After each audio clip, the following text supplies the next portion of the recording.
much. Now it's time for Søren. So let me pause the recording and we switch slides.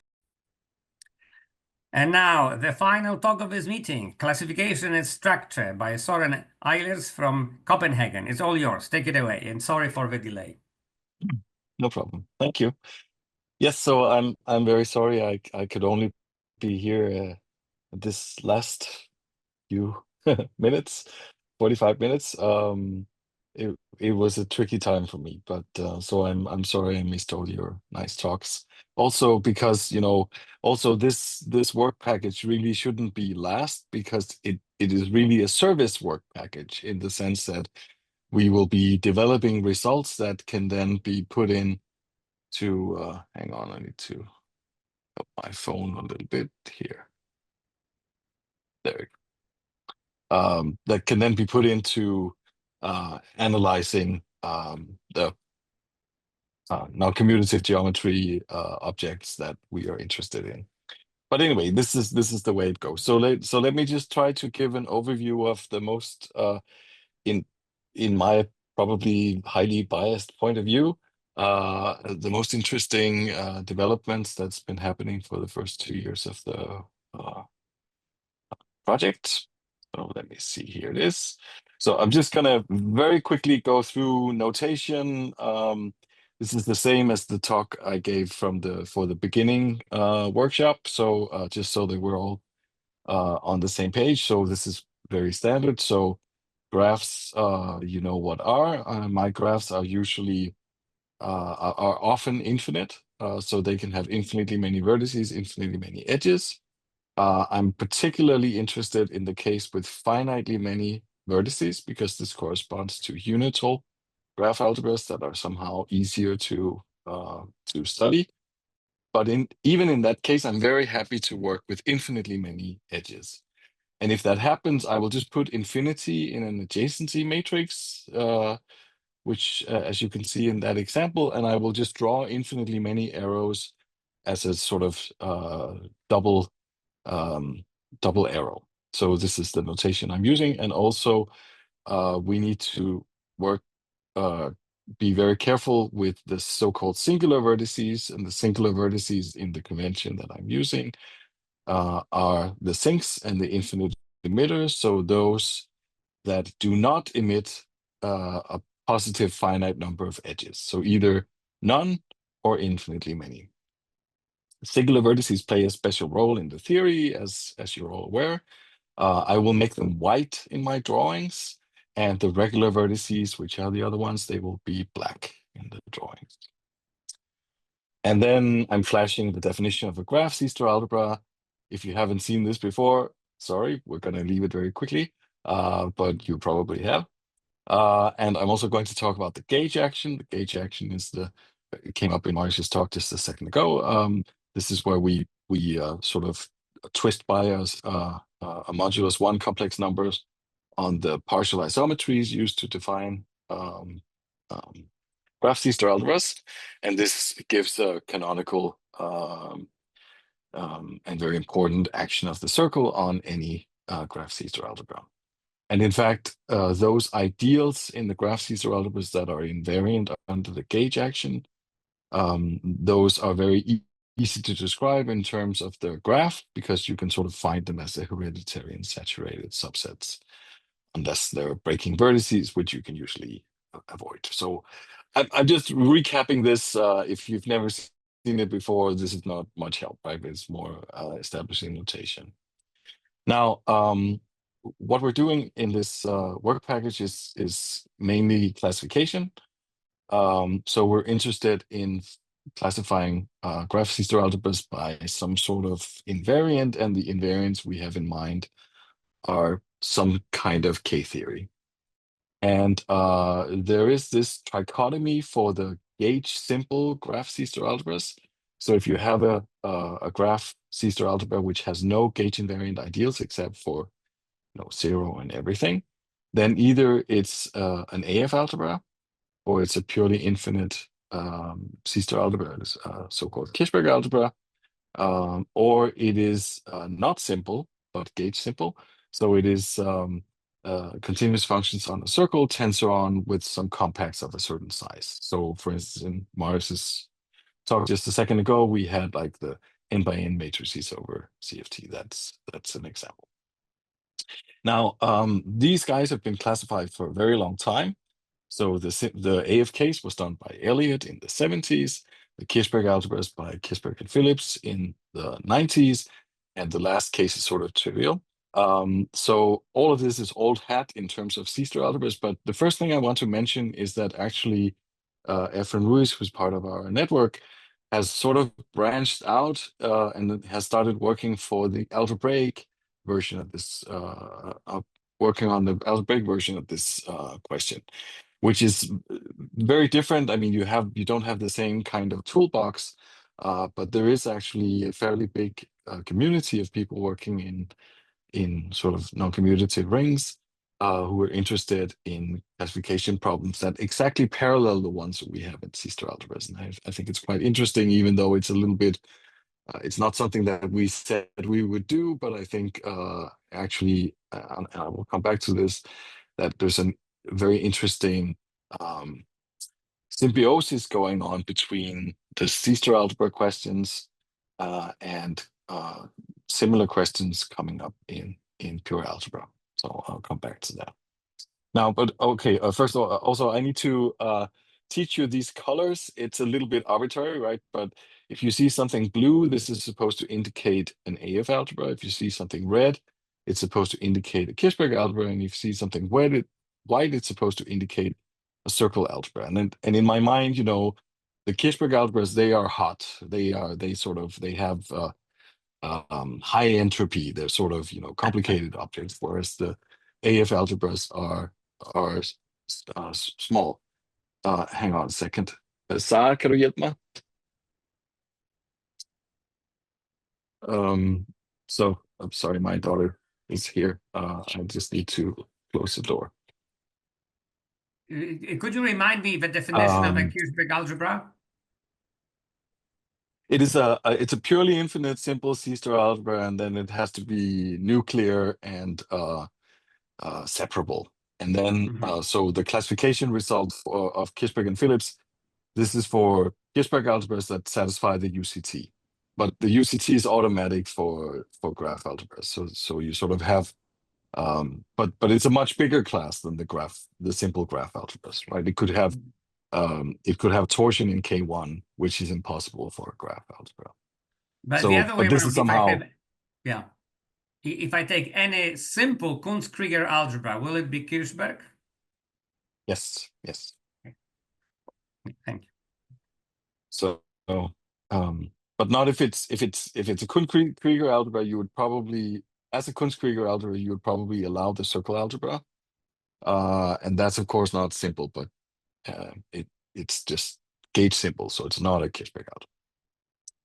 Okay, so really the very interesting point of view here, when you sort of look at this question from the point of view of classification of C-star algebras, is that now it's very easy to make non-simple C-star algebras that somehow combine the various kinds of simple C-star algebras that we can already classify, just by making graphs that have these sort of connected components that can be of either type. And then we just connect them with arrows in any way we want to. So it's super easy to come up with examples of non-simple graph algebras, and then you can sort of see, okay, can we classify it? So this is if all you're interested in is classification by K-theory, which is a very interesting question, then there's lots of good questions coming out of graph algebras. But of course, for the purposes of this network, it's more the other way around, that we have interesting graph algebras and we want to sort of sell them apart using K-theory. So that depends on your point of view, but it's really the same question. So I want to emphasize some sub cases that are very important. So first of all, the one that is sort of defining for all of this, which is the beginning of the Kunst-Krieger machinery that Piotr just mentioned, is supposed to have a graph which is finite and regular. So this means, finitely many vertices, finitely many edges, and no sinks, obviously no infinite limiters either. Then that's the same as what's called shift of finite type, which comes up in dynamical systems, more precisely in something called a sub-area called symbolic dynamics. And this is I'll call this the SFT case, a shift of finite type case. And all the subquotients will be either Kirchberg or circles. You can also go in sort of the other extreme, and you can say, suppose that the graph has the property that there's at most one path back to each vertex. So this is sort of, an example of this is a graph without cycles at all, an acyclic graph. But it could also be, just having a few cycles here and there. And this case corresponds exactly in the units case, I should say, to the type 1 C-star algebras. And this is the circle and AF case only. And if you sorry, want what do you to mean by look, a simple path? I mean a path. Of course, if you have a path back to itself, a simple path is one that doesn't repeat any vertices. Okay. So of course, if I go around twice, that's a new path, but that doesn't count, right? So an example, the O2 graph is not does not have this property because I could go this way or I could go the other way, right? Taking either petal of the flower, if you like. And then the case so when you avoid one, yes, exactly. And if you want to avoid the circle algebras, this is actually a well-studied case in the beginning of the theory, but perhaps less important actually for us, I would claim, is the real rank 0 case when you have no cycles. So those are the sort of I'm still confused. Sorry, but I'm still confused. What does it mean that path? I'm trying to understand. A path has no more than one single path back. What do you mean path back to a path? It's the vertex that has a path back to itself. Right, so I have a vertex somewhere in my graph, and a path back to itself is a path on the graph that starts and ends at that vertex. Okay, so this is and I want to. So there should be no vertex has more than one simple path back. Here you use the word path, and shouldn't it be vertex? Yes. Okay. It should be vertex. Thank you. Yes. Okay. Now my phone is messed up. Okay. Sorry. Yes, vertex. Thank you. I will fix that. Yeah. Right. So hang on, what did I just do? So we have a kind of a candidate for classification, which is somewhat complicated, unfortunately, because you sort of have to work with lots of K groups. So we usually call it filtered K theory. It's the K theory of all the subquotients that you get in your C-star algebra. And as soon as you have these subquotients, you get a short exact sequence. So you actually get a 6-term exact sequence in K theory. And the idea is very naive. You sort of just throw all of this in. And if you have finitely many gauge invariant ideals, then you'll have finitely many of these, right? So this is sort of a bit of a web of information, but it is finitely many groups connected with morphisms. And it's super important that if you talk about isomorphisms of filtered K theory, it has to be, isomorphisms between the individual groups that commute with the morphisms that you get in the 6-term exact sequence, right? And these are induced by, inclusions or quotients, or they could be the connecting morphisms in K theory. So I mean, this looks a bit like a monster, and in a sense, it's a bit complicated to work with, but it's information that you can easily compute for a graph algorithm. You had something, Tomek? Yeah, go ahead, Tomek. Yes, I have a question about this plus notation. Right. So plus means yeah, I maybe I glossed this over a little bit. So K0 is a group, an abelian group, but it's also an ordered abelian group. So it comes with the order that's induced by the projections, right? So whenever you have a K group, a K0 group, it is naturally equipped with an order structure. However, for the purely infinite C-star algebras, for the Kirchberg algebras, this is everything. All elements are positive. So in a sense, this is not very interesting information. So if you were working with a purely infinite C-star algebra, so all the subquotients were red, then all elements would be positive and there's no information. But when you have the other two cases, the blue and the white ones, so that's also in a way, that's why I'm thinking of them as colder, then there is actually information in the K-theory. So if you compute K0 of a single vertex, the graph algebra of a single vertex, which is just the complex numbers, this will be set ordered in the usual way. Right? So the point is that the plus is keeping track of positivity as well as the groups in themselves. So it is Does that only make about sense? K0. Yeah, so I'm only ordering K0. And this is actually this is a little bit case dependent because there is lots of places where you also have to order K1, and this was developed by Elliott in the mid 90s. So there's a way of putting an order, I guess early 90s. There's a way of putting an order on K star, so both K0 and K1. But this actually does not come up for the kind of C-star algebra so we're working with here. So I'm only ordering the K0 groups, and the K1 groups are just groups. Can you explain how does this positivity interact with this filtration? What happens when you have this system? So the maps that you see from K0 to K0, they will all be positive. Okay. Yeah. But there's no other, I mean, the other maps can sort of be whatever you want them to be. So, Thank you. and then of course the isomorphisms have to be positive at the K0 level. But there's sort of an automatic positivity that will follow from, when you commute with this positive maps, then sometimes you will get positivity for free. Okay. Just by that. So Yeah. this So I these mean, maps are it's actually monotone. it's So the maps on the level of K0 are monotone with respect to this order. Okay. yes, Thank and you. the inverses as well, right? So exactly. Thank you. Yeah. So I mean, there's a lot of structure here, which is complicated, and actually also, I'm saying that FK gamma plus is readily computable. This is sort of true. There is a formula for doing it if it's a finite graph, and again, it doesn't really matter if there's finitely many edges or infinitely many edges. What's important is that there's only finitely many vertices.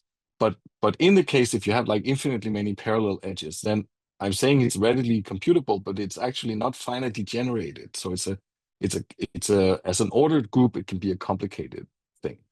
But it's not more complicated than if you take the compacts and you unitize the compacts and you compute the K0 of that. That will be sort of two copies of set where the first copy dominates the second copy. So it's like a lexicographical order. But this is not a finitely generated order, even though it's a finitely generated group. And this is precisely a phenomenon that has to do with the infinitely many edges. So there's lots of things I'm glossing over here. Let me know if you want to hear more, but maybe I'll move on. So quite a long time ago, we had this idea, me and Gunnar Restorff and Efraim Ruiz, that this should work as a complete invariant for graph C-star algebras that had real rank 0 and finitely many ideals. And at the time, we were only thinking about real rank 0, and I'm sort of regretting this because I don't think it matters. So I would rather, I wish we had said instead that the ordered filtered K-theory is a complete invariant whenever there's only finitely many gauge invariant ideals. So with the subquotients like this. But then of course you have to say finitely many gauge invariant ideals, not just finitely many ideals. So this is a conjecture. I'm very much stuck when it comes to trying to proving it. I've been working on this for 15 years, and I've definitely made progress, but it feels like I'm very far away from the final result. So here, I mean, this is something, and there's been a little bit of progress, but I think this is a very difficult question. Okay, I'm having net problems. Are you guys seeing me? Looks like it's Yeah, better we hear now. you, I see you, but indeed we see that you have some problems with your internet connection. Right, there's a lag somehow. Yeah, I don't know what's going on here. Anyway, let's see if it gets better. So general question, I don't know how to do this, but we did the Unitzel case, right? So if it's a Unitzel graph, it is not a conjecture, it's a theorem. Okay. Now, there is also actually a very full understanding of what happens when you don't mix the graphs. So if you just say everything needs to be AF, or everything needs to be purely infinite, or everything needs to be circles, then you can actually prove the theorem, the conjecture in general. And I want to mention that actually earlier this year, Ralf and Rasmus put a paper on the archive which proves the purely infinite case. And this is a result that's been around for a long time. So I think they announced it maybe 8-9 years ago. But now it's appeared, and also there are some ideas in that I think are promising, perhaps for getting more. So I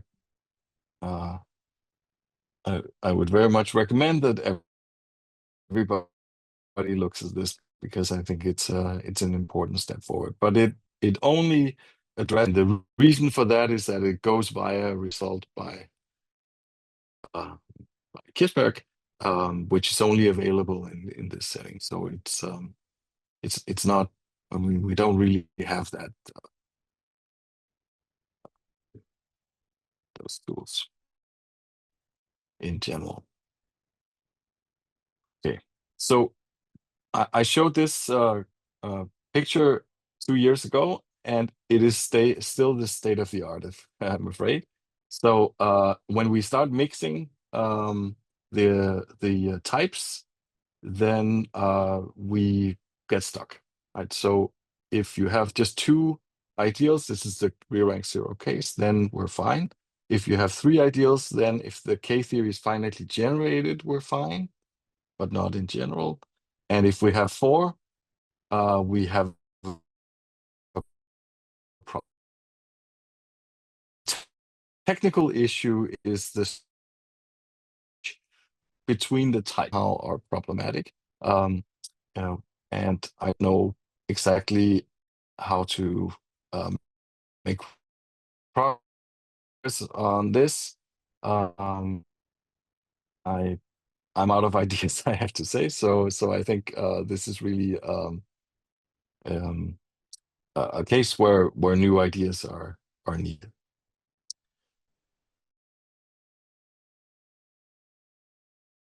Idea that I would like to highlight, and this not because of our network into South America, is actually network output.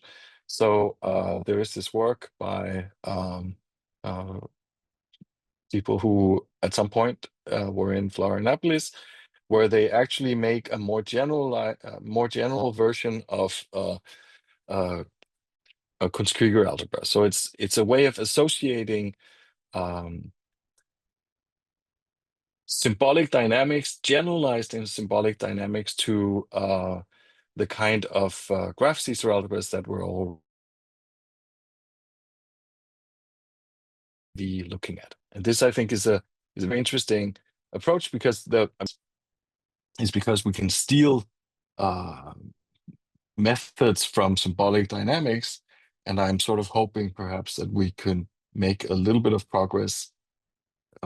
This has limitations as well, but I mean, I'm hoping in this perhaps could break down some walls somewhere. Now, let me move on to saying something about equivariant isomorphism, and this is really for me personally. This is almost all that I'm thinking about these days. We're trying to classify graph algebras equivariantly with respect to the gauge action. So the question is, suppose we have two graph algebras. We want to know, are they isomorphic, but not just isomorphic, they're isomorphic in a way that commutes with the gauge action. So we're sort of trying to extract a classification theory, which is not just for the C-star algebra, but for the C-star algebra with the gauge action. And this is a very natural question. It translates to interesting notions in symbolic dynamics. And as I'll mention, there's lots of interesting connections with things that are already going on. And I think in terms of applications, this is also very natural because I think there's many settings where if you sort of have a quantum space and you try to build a graph algebra model for it, then the gauge action might actually mean something for you. So this is this, I guess, is the motivation for this. So there's lots of reasons for wanting to know an equivariant type of classification. So if you have this kind of isomorphism, then it will have to preserve the fixed point algebra, obviously. So the fixed point algebra will be an invariant, and this is actually very useful.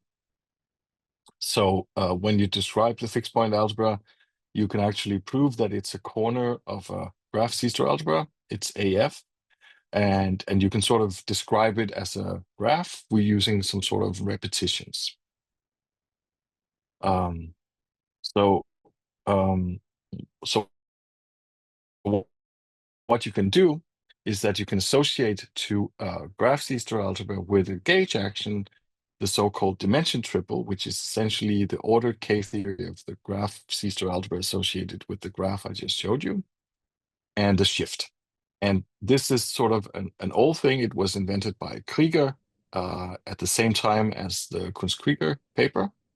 So it is a well-known choice of an invariant, and there has been a lot of interest in this, mainly from the algebraic side and the so-called Hasrat conjectures, which say, translated to C-star algebras, it says that if you have, we want to know if it's true that equivariant isomorphism is the same as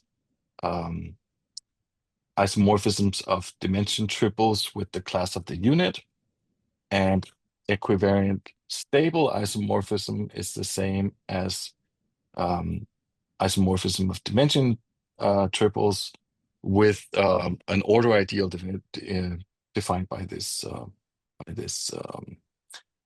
class of the unit. And the reason why I'm mentioning Efren and myself here, yes. It's. I just wanted to remark that this is explicitly in our project, the Hasrat conjecture. It's in the description of your work package. But in fact, if you could go back for just a second to your previous slide, I have a very simple question about an example. Can you go back to your previous slide, please? Okay. So that this. Oops, no. that next one. About fixed points. Which one do you want? This one with fixed points. Yeah. Next one. You are freezing very badly. I mean, Fixed point. yeah, this this is one. this one. Yes. You see, I'm looking at the C star E gamma, and you say that it's always a corner of a graph C star algebra, which is AF. So if I take the Teplitz algebra and then I take the fixed points, we know that it's not a graph C star algebra, but it is a corner of which graph C star algebra? So it's you take the Toeplitz graph and then you just repeat it infinitely. So you would have sort of two vertices repeated again and again, and then you have one sort of across corresponding to the loop and one that goes down corresponding to the downwards arrow. So I'm actually going to say more about this, but the point is that this is going to be an infinitely generated group, because the sync that you have in the Toeplitz algebra will be infinitely repeated. Okay.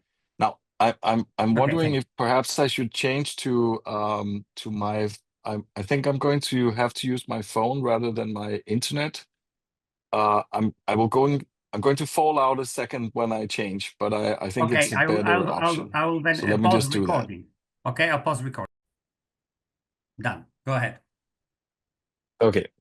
Yeah, so I mean, so the point is here that these fixed point algebras and their K-theory is actually quite complicated, and I want to say something about this because we have made some new results in this direction that aren't actually published yet. So I will just announce them in a second. But the point is that, you know, it's a really natural question whether or not we can use the dimension triples as complete invariants for equivariant isomorphism, and there's lots of evidence that this should actually be true. There is a result. I'm again cheating a little bit because Western Sydney has just been added, but so this is a result from there where they confirm the Hasselbalch conjecture for small graphs. And there is a huge body of work, which I don't really have time to go into, which studies the question for shifts of finite type. This is related to this notion of shift equivalence, which at least morally should correspond one-to-one with equivariant isomorphism. And this has been, you know, attacked in lots of ways over the last couple of years. We still have not been able to prove the Hasselbalch conjecture for more shift to finite type, but there's hope. Now, I want to say something about the But question what are that small graphs, Søren? If you don't mind me asking, what are small graphs? I think it is 3 vertices and simple, and so no parallel edges. So it's really small. So you just have, yes, very small. And so you can sort of go through the cases and then try to attack this using the arsenal of invariants that you have, and this turns out to be a quite useful idea. But in general, we don't know so much. Okay, so I don't know how much more I should say actually with you know, technical problems, and we're over time. So let me at least, you know, finish this, and then we can see how much more you guys want to hear. So Efren and I have been working on a general formula for the dimension groups, and it turns out to be a very complicated thing when you have general graphs with sinks and infinite emitters and so on. In the classical case, if you have a regular graph, this has been worked out. This is essentially done by Krieger. There's a very nice formula that uses the eventual range and kernel decomposition of the adjacency matrix, and you can compute the dimension triple this way. But if you want to have general groups, general graphs with, you know, infinite emitters sinks, then you have to take your adjacency matrix and you have to subdivide it into 4 parts, right? So one is sort of regular to regular, that's the regular case. And then you have regular to singular, singular to regular, singular to singular. And it turns out that when you then try to compute the dimension group, you take the classical part, and then you sort of have to make a kind of a pullback construction into infinite sequences of the same number of copies of Z as the number of singular vertices. So this is a little bit daunting, perhaps, but we have sort of worked out these isomorphisms. In a way, it's elementary because it's an AF algebra. We know all about computing, K-theory of AF algebras, but writing it up becomes fairly complicated. I'm just going to flash these results. So we know this isomorphism. We know how to describe the shift map. We know how to compute the class of the unit, and we know how to compute the order. And what we can do with this, right? So I mean, this we will explain this in a paper that's coming out very soon. What we can do with this is that we can classify equivariantly some more graph algebras. And the starting point for this is a result by our group in Brazil, where they showed that actually Hasrat's conjecture and also what's called Williams conjecture holds for what they call meteor graphs, which is in my language is the unital graph algebras with 2 ideals, 2 gauge invariant ideals that are both circle algebras, right? So they took care of that. And I'm now announcing a more general result where we can prove the stable and exact versions in all these 4 cases. So these are type 1 C-star algebras. And maybe the most interesting part to notice that this contains the triplets algebra. Right? So a triplets algebra is exactly where you have a circle above going down to a sink. And this we can classify equivariantly using the dimension triple. So what we have to prove is essentially if you have two isomorphic dimension groups, we have to show that the C-star algebras are isomorphic, and this is somewhat complicated, but we managed to do this. Okay, so now I'm wondering what we should do now, Piotr. Should I try my internet again, or should I wrap up? What do you think is? Okay, let me think. It's past. We're already 15 minutes over time. It depends of how many more slides do you have? Oh, you're at the end, right? The diagonal conjecture, I don't think we need to talk about. We can skip that. I would love to say a few words about new directions. Oh, by all means, you really should speak about new directions. Yeah. Okay. No. So let's do new directions. I mean, okay, we know how you look like. Exactly. That's what I thought. Yes. I look the same as in the beginning, right? So first of all, so I just want to dwell a little bit with by the fact that we managed to have an Oberwolfach half-size workshop earlier this year. It was called, as you can see, Combinatorial Star Algebras, and this was a joint venture with the algebraists working in similar questions. And I think this was a super interesting meeting. If you count everybody, I mean, this was just a half workshop, right? So, and we had to have some algebraists as well. So, couldn't invite as many people as I would have liked to from our network, but I think about a quarter came from us. And I think it's also interesting to note that we can actually get such a workshop, right? That will somehow graph algebras and classification of similar objects that used to be, a little bit esoteric Sure. is Just now fine. I'm just listening to you could say mainstream enough that we can do these kinds of things. So I Sure. think this in itself is a kind of a win for us. I think also we should start thinking about maybe working with other actions of graph algebra. So Morris points out that there's not so many interesting actions on graphs, but there are very many interesting actions on graph algebras, even from finite groups. And there is new insight in sort of general understanding of actions on, say, Kirchberg algebras that could be applied. And I think this would be very interesting. There's also a result by Jack, which I think is worth mentioning here, where he classifies extensions that you see on my slide. It's sort of a triplets-y type of C-star algebra that he classifies using a sort of an ad hoc invariant, which comes from continued fraction expansions. These are not, graph algebras, all of them, but some of them are. And I think there's a relation. I mean, there's a direct relation with two graphs in this approach.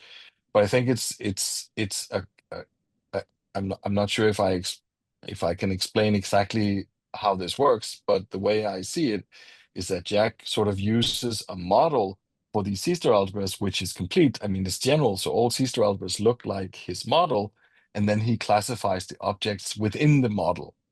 And this is the surprisingly complicated classification result that I think could teach us something about how you Søren, classify.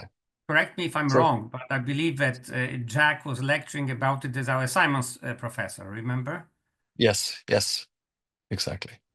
So, and I think, I mean, this is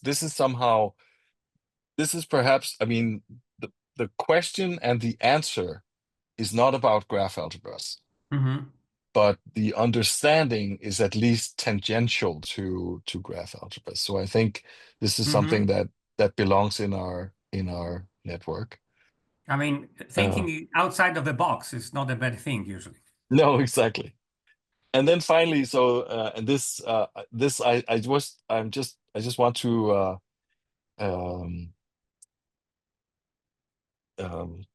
mention this, which is unfortunately not associated with our network, but there is a very interesting class of generalized graph algebras that has come out recently. I mean, there's all kinds of generalized graph algebras, of course, and they're not all equally exciting. But the class of the class of hypergraph C-star algebras, which was defined in the paper by Trieb and Weber and Senner, is it allows non-nuclear C-star algebra. So this is sort of the new feature. And what is very interesting is that the nuclearity is something that you can check by passing to sort of subgraph. So there's a complete description of when a hypergraph C-star algebra is nuclear. And I think this is somehow perhaps an interesting class for us to branch out into. There's very little known when it comes to classification about these things. So these are sort of the things that were not at all envisioned in our proposal, but I think we should sort of keep an eye open for those. I mean, we tried to invite Moritz Weber, but he refused. So we did, yes, exactly.